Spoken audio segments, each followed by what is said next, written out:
Hello to chapter 102 of Moby Dick by Herman Melville, and this chapter is titled A Bower in the Arsacides. Hitherto, in descriptively treating of the sperm whale, I have chiefly dwelt upon the marvels of his outer aspect, or separately and in detail upon some few interior structural features. But to a large and thorough sweeping comprehension of him, it behooves me now to unbutton him still further, and untagging the points of his hose, unbuckling his garters, and casting loose the hooks and the eyes of the joints of his innermost bones, set him before you in his ultimatum, that is to say, in his unconditional skeleton. But how now, Ishmael? How is it that you, a mere oarsman in the fishery, pretend to know aught about the subterranean parts of the whale?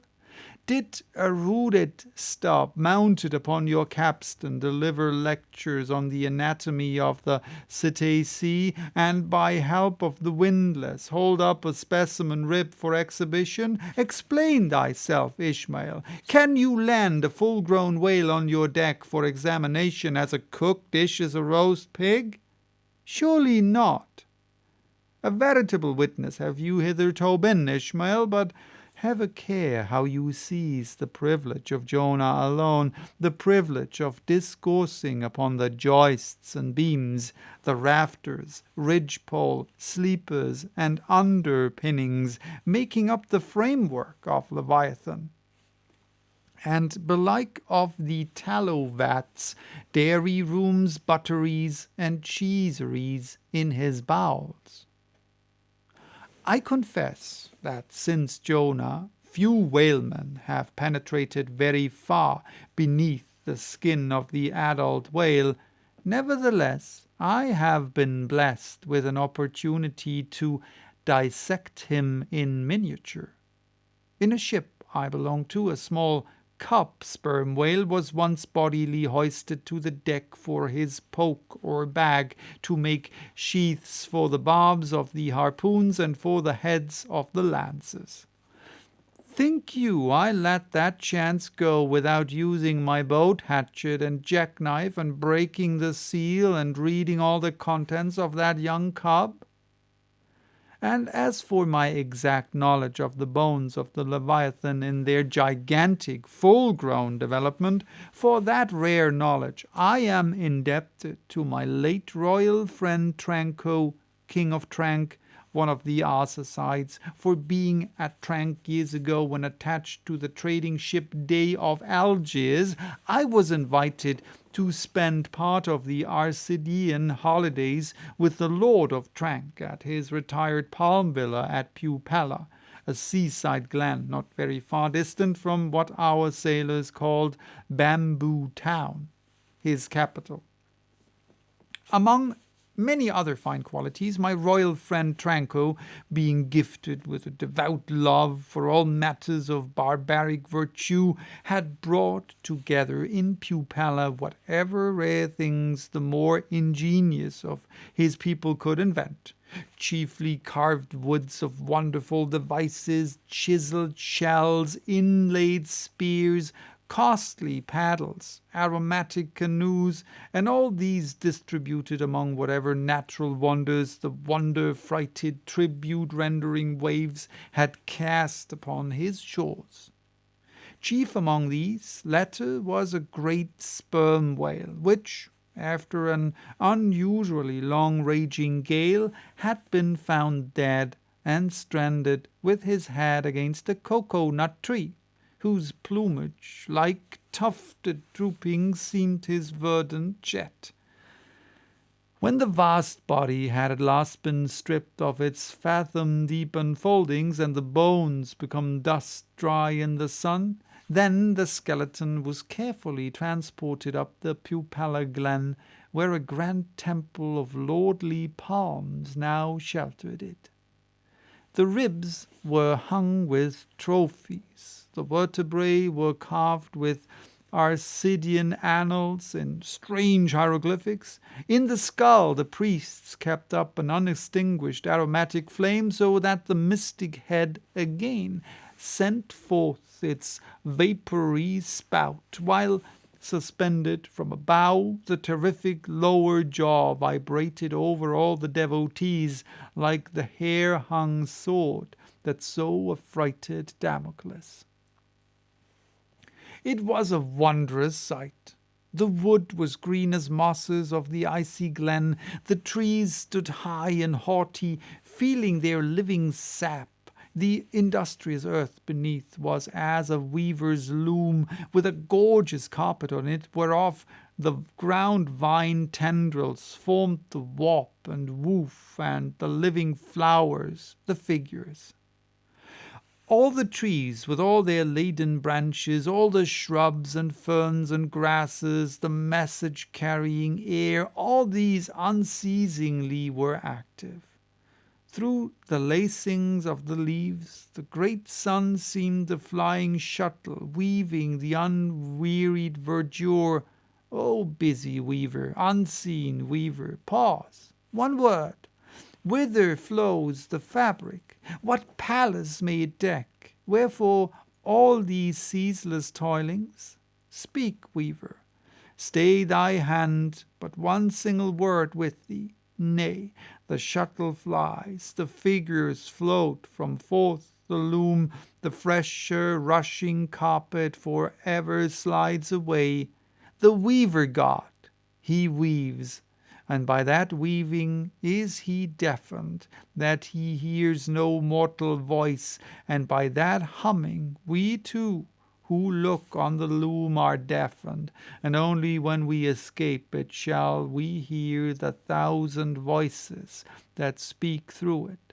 For even so it is in all material factories. The spoken words that are inaudible among the flying spindles, those same words are plainly heard without the walls, bursting from the opened casements. Thereby have villainies been detected. Ah, mortal, then be heedful, for so, in all this din of the great world's loom, thy subtlest thinkings may be overheard afar. Now, amid the green, life-restless loom of that Arcadian wood, the great white worshipped skeleton lay lounging, a giant idler. Yet, as the ever-woven verdant warp and woof intermixed and hummed around him, the mighty idler seemed the cunning weaver, himself all woven over with the vines, every month assuming greener, fresher verdure, but himself a skeleton. Life folded death, death trellised life. The grim god wifed with youthful wife, and begat him curly-headed glories. Now, when with royal Tranco I visited this wondrous whale, and saw the skull and altar, and the artificial smoke ascending from where the real jet had issued, I marveled that the king should regard a chapel as an object of virtue. He laughed. But more I marveled that the priest should swear that smoky jet of his was genuine. To and fro I paced before this skeleton, brushed the vines aside, broke through the ribs, and with a ball of Arcadian twine wandered, eddied long amid its many windings, shaded colonnades and arbors. But soon my line was out, and following it back, I emerged from the opening where I entered. I saw no living thing within. Naught was there but bones. Cutting me a green measuring rod, I once more dived within the skeleton. From their arrow slit in the skull, the priests perceived me taking the altitude of the final rib. "How now," they shouted, "darst thou measure this our god? That's for us." "Aye, priests, well, how long do you make him then?"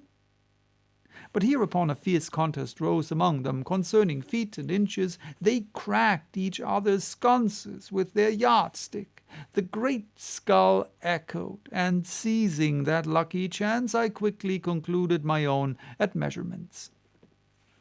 These at measurements I now propose to set before you. But first, be it recorded that in this matter I am not free to utter any fancied measurements I please, because there are skeleton authorities you can refer to test my accuracy.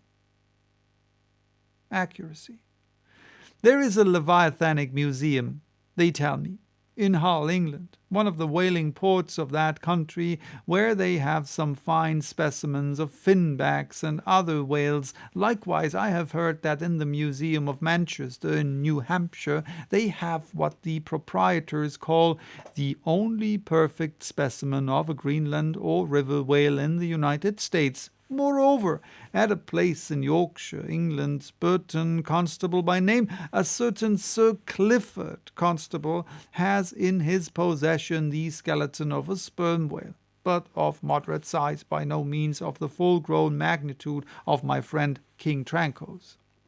In both cases, the stranded whales to which these two skeletons belonged were originally claimed by their proprietors upon similar grounds, King Tranco seizing his because he wanted it, and Sir Clifford because he was lord of the seigneuries of those parts. Sir Clifford's whale has been articulated throughout, so that, like a great chest of drawers, you can open and shut him in all his bony cavities, spread out his ribs like a gigantic fan, and swing all day upon his lower jaw. Blocks are to be put upon some of his trapdoors and shutters, and a footman will show round future visitors with a bunch of keys at his side. Sir Clifford thinks of charging 2d for a peep at the whispering gallery in the spinal column, 3d to hear the echo in the hollow of his cerebellum, and 6d for the unrivalled view from his forehead. The skeleton dimensions I shall now proceed to set down are copied verbatim from my right arm, where I had them tattooed. As in my wild wanderings at that period, there was no other secure way of preserving such valuable statistics. But as I was crowded for space, and wished the other parts of my body to remain a blank page for a poem I was then composing, at least what untattooed parts might remain, I did not trouble myself with the odd inches, nor indeed should inches at all enter into a congenial admeasurement of the whale. So that was chapter 102. Bye-bye. Till next time with chapter 103, titled Measurement of the Whale's Skeleton.